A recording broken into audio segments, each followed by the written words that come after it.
우리는 살아가면서 알게 모르게 주변의 환경들 혹은 주변에 함께 있는 사람들에게 영향을 받습니다. 그래서 아리스토텔레스는 인간을 사회적 동물, 정치적 동물이라고 표현하기도 했습니다. 서로가 영향을 주기도 하고 영향을 받기도 하면서 각자의 행복을 추구하기 때문입니다. 아마도 우리 교회 청년들, 우리 교회 가족들은 제 앞에서만큼은 커피가 맛없어요, 커피가 좋지 않아요 라고 말하지 못할 거예요. 왜냐면 알게 모르게 저에게 커피는 맛있는 거야, 커피는 좋은 거야, 비록 내가 싫어도 그렇게 표현은 못할 것입니다. 왜냐하면 우리 교회에서 저라는 사람을 통해 영향을 받았을 것이기 때문입니다. 최근에 젊은 세대들이 결혼을 늦게 하거나 여러 이유로 안 하는 경우가 많습니다. 이 현상을 두고 이 대한민국에 살아가는 세대들의 반응은 극과 극의 반응을 보이기도 합니다. 젊은 세대들은요, 최근에 어렵고 취업이 어렵고 애를 낳아서 키우기도 어려운데 지금 결혼이 무슨 문제입니까? 무슨 중요한 문제입니까? 그냥 우리가 결혼하지 않고 그냥 우리의 삶을 즐기겠습니다 라고 주장하는 그 사람들에게 대해서 이렇게 말합니다. 너 좋을 대로 해. 그래, 맞아. 취업도 어렵고 아이들을 낳아서 키우는 것도 어려우니까 그냥 너희들 편한 대로 그래, 결혼 안 하고 그냥 너희 인생을 살아 라고 말하는 사람들도 있습니다. 반면에 우리 부모님 세대라든가 그 부모님 윗세대 분들은요, 명절 때 가족 모임 때마다 이렇게 질문을 합니다. 너 만나는 사람 있니? 너 결혼은 언제 할 거야? 결혼했다라면은 애는 언제 낳을 거니? 남자가 이렇게 늦게까지 결혼하지 않는 모습 결코 덕이 되지 못해. 그러니까 빨리 결혼했으면 좋겠다 라고 묻습니다. 이 질문에는 결혼 정년기를 지나서 결혼을 하지 않는 것에 대한 부정적인 인식이 있음을 우리는 알 수 있습니다. 여러분, 왜 한국의 일부 혹은 우리 부모님 윗세대 분들은 이런 부정적인 질문을 하고 부정적인 반응을 보이는 걸까요? 그것에 대해서 우리가 조금 더 알아봤으면 좋겠습니다. 그것은 다름이 아니라 우리 부모님 세대뿐만 아니라 우리 윗세대 모든 사람들이 사회적, 정치적 사람, 동물이기 때문입니다. 한국의 오랜 전통, 그 영향을 받아왔기 때문입니다. 어떤 영향이냐? 여러분, 조선시대에는요, 이러한 문화적인 정황들이 있었다라고 말합니다. 조선시대에 혼기가 찬 남자 혹은 여자가 결혼을 하지 못하면은, 또 그런 사람들이 그 고을고을마다 많아지게 되면은 그 시대 사람들은 이런 생각을 했다고 합니다. 결혼하지 못한 정년기의 사람들이 많기 때문에 내가 속한 고을, 내가 있는 나라에 재앙들이 몰아치고 재앙이 생긴다라는 생각이 있었다라는 거예요. 그래서 각 고을마다 홍기가 찼음에도 불구하고 결혼하지 않는 사람들이 생기면요, 그 결혼하지 않은 자녀들을 둔 부모들을요, 그 고을에서 잡아갔다라고 합니다. 그리고 그 부모들을 잡아다가 당신은 이 마을에 재앙을 미치게 하는 홍기를 지난 자녀들을 두었으므로 당신들이 벌을 받아야 합니다 하고 곤장을 쳤다라고 합니다. 이러한 문화적 정황들이 켜켜이 쌓이다 보니 그들 안에 결혼 정년기에 결혼을 하지 않는 것은 부정적인 생각이구나, 부정적인 결과물들을 낳는구나, 재앙을 몰아치구나 하는 안 좋은 생각들을 우리 가운데 나도 모르게 조금씩 쌓였다는 것입니다. 그래서 결혼을 안 하는 세대들에게 과도한 걱정을 하거나 권면 혹은 훈계를 하게 되었다라고 말을 하고 있는 것입니다. 인간이 가진 이러한 사회적 특징들은 양날의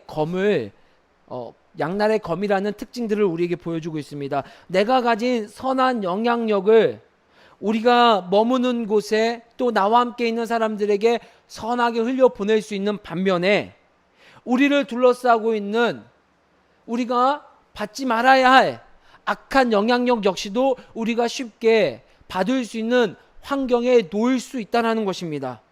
하나님은 이스라엘 백성들을 택할 때 내가 너희를 거룩한 백성, 너희를 하나님의 제사장 나라로 택했다라고 말하고 있습니다. 그것은 다름이 아니라 우리들이 머무는 곳곳마다 우리들이 머물고 만나는 사람들에게 거룩한 백성으로서 하나님의 제사장으로서 선한 영향력을 흘려보내는 우물과 같은 존재로 우리를 불러주셨다라고 성경은 우리에게 말하고 있습니다. 그런 역할들로 여러분 한 명 한 명을 불러주셨다라는 것입니다.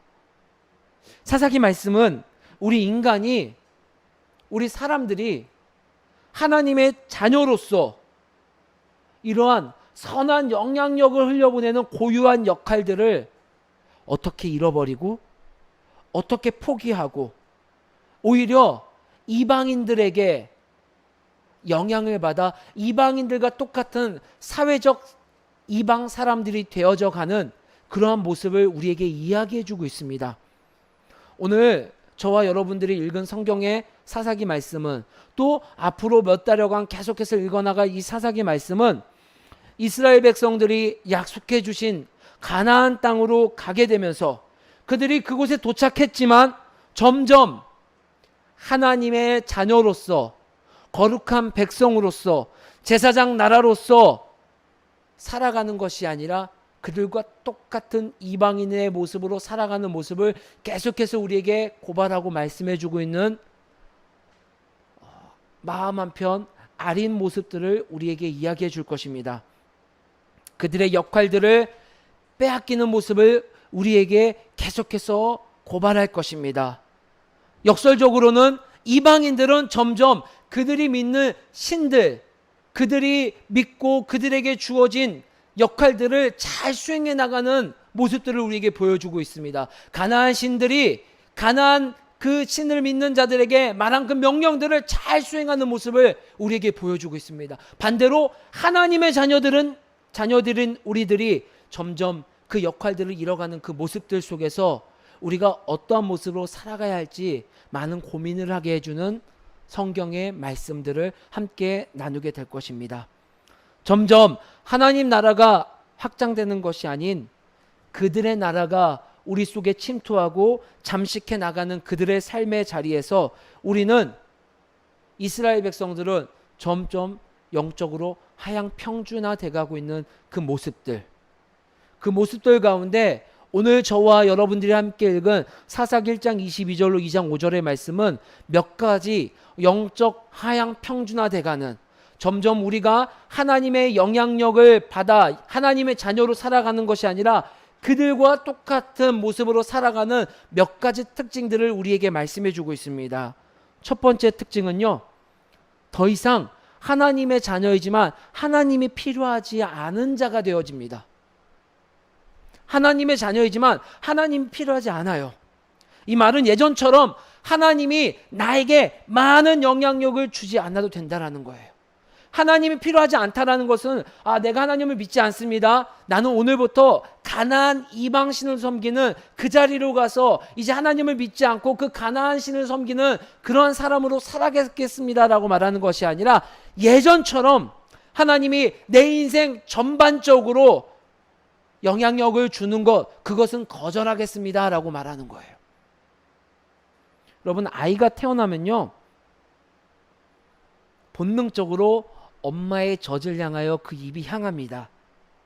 왜냐하면 그 젖은요, 아이에게 생명줄이기 때문이에요.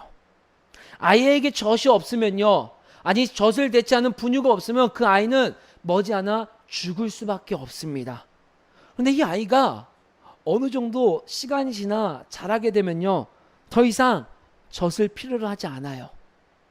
젖이 더 이상 그 아이에게 필요하지 않아요. 오히려 그 젖보다 더 많은 에너지가 들어가고 더 많은 영양이 들어간 다른 음식이 필요하게 됩니다. 그래서 엄마는 그 아이의 상황을 보고서 그 아이에게 가장 필요한 영양분이 들어간 이유식 혹은 식단을 준비하여 그 아이에게 젖을 대체할 음식을 공급하게 됩니다. 그러면서 아이는 점점 건강하게 자라게 돼요.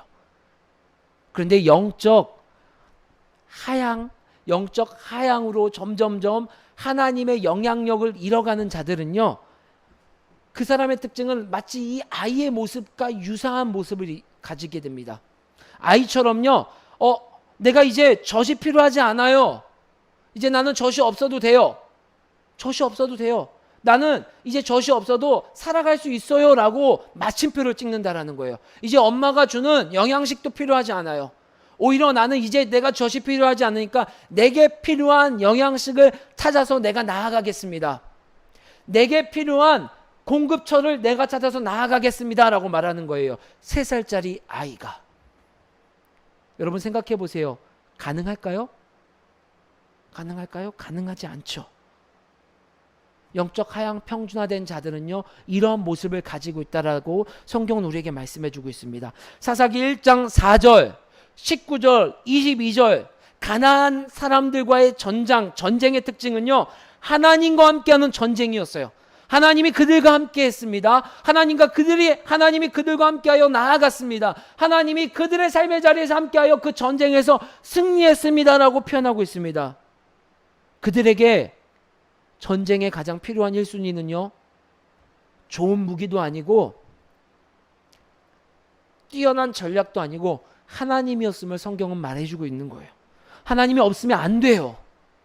그런데 이들은 점점 하나님이 예전처럼 필요하지 않아요. 전쟁을 경험하다 보니까 하나님이 정말 필요한 전쟁이었었는데 전쟁을 경험하면서 조금씩 이 전쟁에서는 하나님이 없어도 되겠다. 여러분, 우리가 이러한 경험을 이미 여호수아에서 보았어요. 여리고성과 아이성과의 싸움을 통하여서 아이성의 전투에서 우리는 여전히 보았어요. 그런데 인간의 본성은 여전히 내가 필요한 그 상황에서, 하나님이 절대적으로 필요한 상황에서 하나님의 은혜를 경험하지만 시간이 지나면서 그 하나님 때문에 얻었던 승리가 마치 나의 전략과 나의 능력으로 이것이 승리를 가져왔다라고 착각하게 되는 경험을 하게 된다는 거예요. 사사기 1장 27절 이후에 나오는 므낫세, 에브라임, 스불론, 아셀, 납달리 단족 속의 전쟁에는요, 공통점이 있습니다. 하나님이 함께 하셨다라는 표현이 나오지가 않아요. 사사기 1장에서 하나님이 함께하는 높은 신앙의 경주의 모습을 보여주면서 점점 하향 평준화하는 모습을 우리에게 말씀해주고 있는 거예요. 여러분, 이 이야기는요, 수천 년 전 사사기 시대의 이야기에만 국한되지 않아요. 오늘날 많은 그리스도인들에게도 이러한 영적 하향 평준화된 모습을 발견되어지는 모습을 우리가 볼 수 있습니다. 몇 개월 전에 제가 말씀드렸듯이 안과 검사를 했습니다. 너무 어지러워서 안과 검사를 했는데 그 안과 검사 가운데 뇌하수체 종양이라는 의심이 된다라는 판명을 제가 받은 거예요. 너무 겁이 나서 바로 나오자마자 대학병원에 예약을 했죠. 그 하루 사이에 저는요, 그 어떤 위대한 성경의 인물보다도 강한 믿음을 소유하게 됐습니다. 하나님, 이게 뭐예요? 이러면 안 되잖아요. 그 의심으로 시작된 모습이 점점점 그 누구보다도 강인한 믿음으로 바뀌게 되는 거예요. 안 돼요, 하나님 도와주세요. 뇌하수체 종양이라니요. 제가 암이라니요. 제가 시력을 잃게 된다니요. 도저히 있을 수 없습니다. 하나님, 안 됩니다, 하나님. 제가 그 만 하루의 시간 동안요, 얼마나 간절하게 기도했는지 몰라요.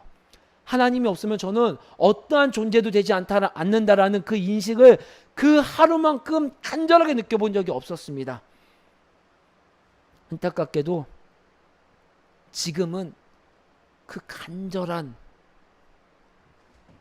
간절하게 찾는 하나님의 필요가 사라졌다는 것을 제 안에서 발견되어지고 있습니다.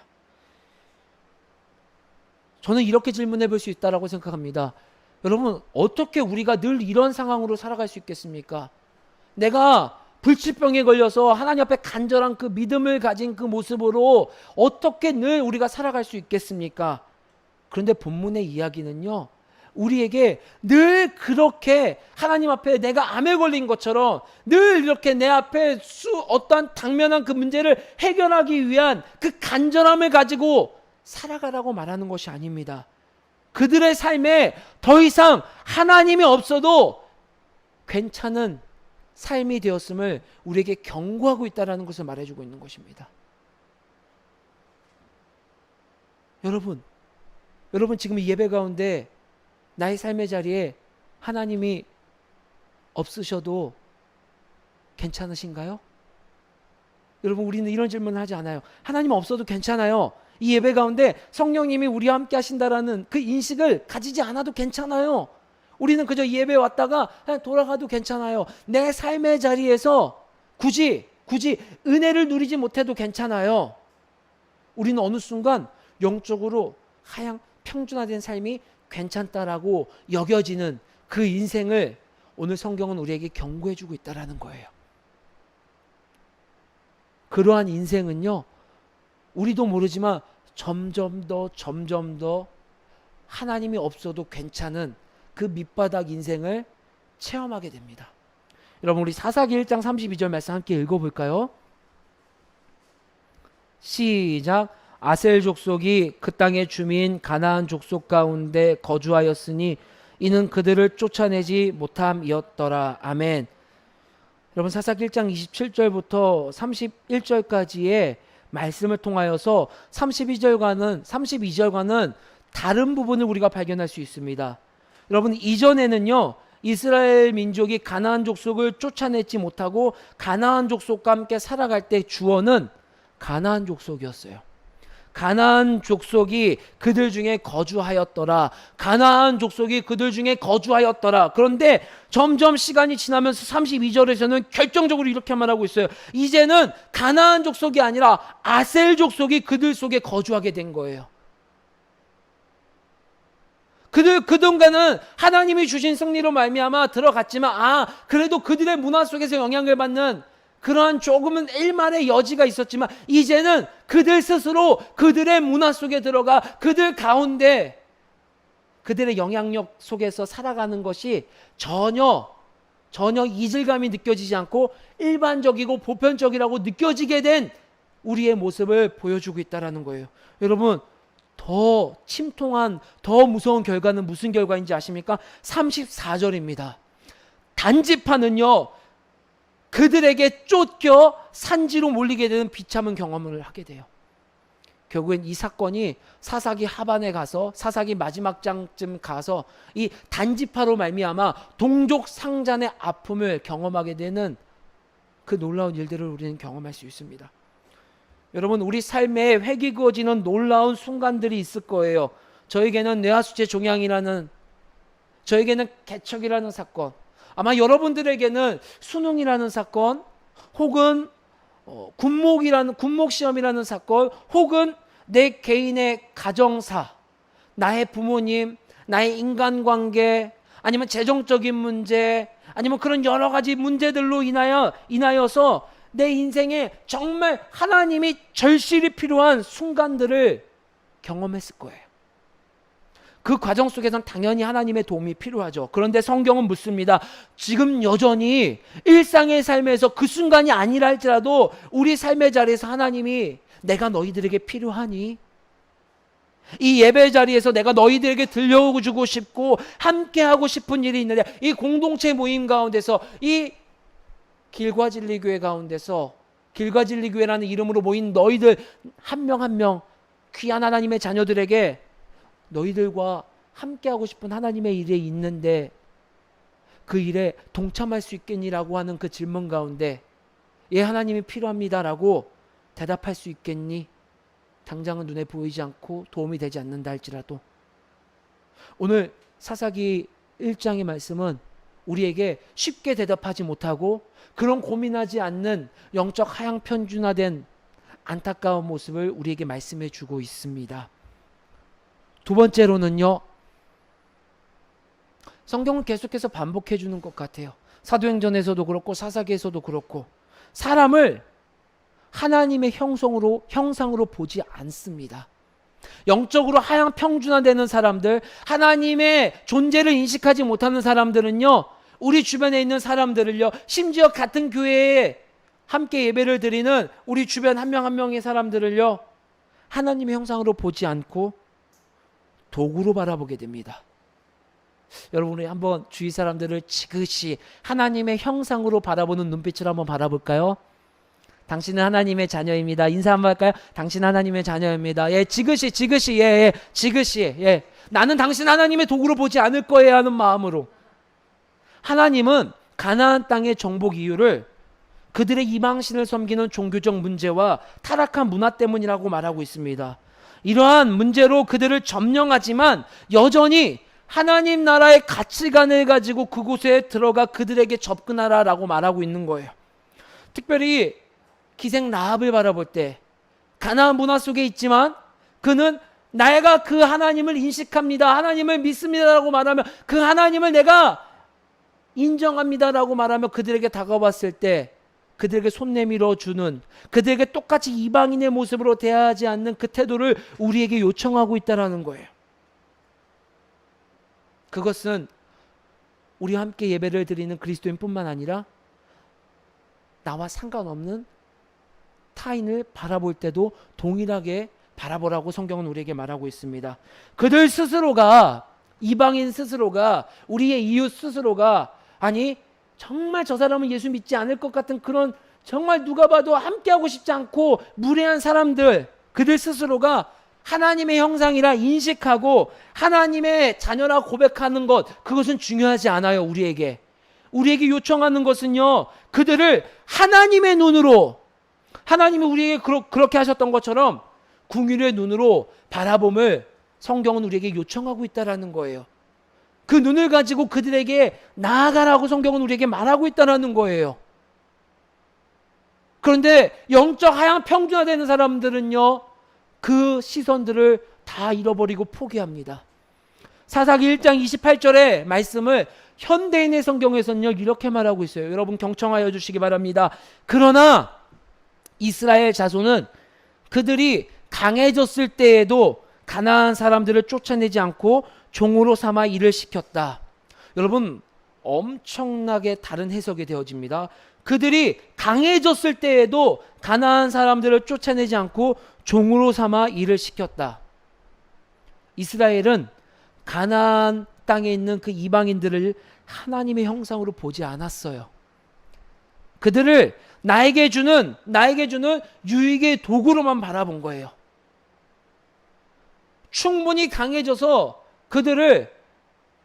여전히 그들이 이방인을 섬기고 여전히 그들의 삶의 패턴이 타락한 문화의 패턴으로 살아갔을 때 그들을 쫓아내야 되는데, 그들과 함께 하지 않아야 되는데, 그런 능력이 있음에도 불구하고 그들은 마치 애굽에서의 노예제도의 편리성이, 그리고 가나안 땅에서 노예제도의 그 보편성이, 일반성이 이스라엘 사람들로 하여금 하나님의 정체성을 포기하게 만든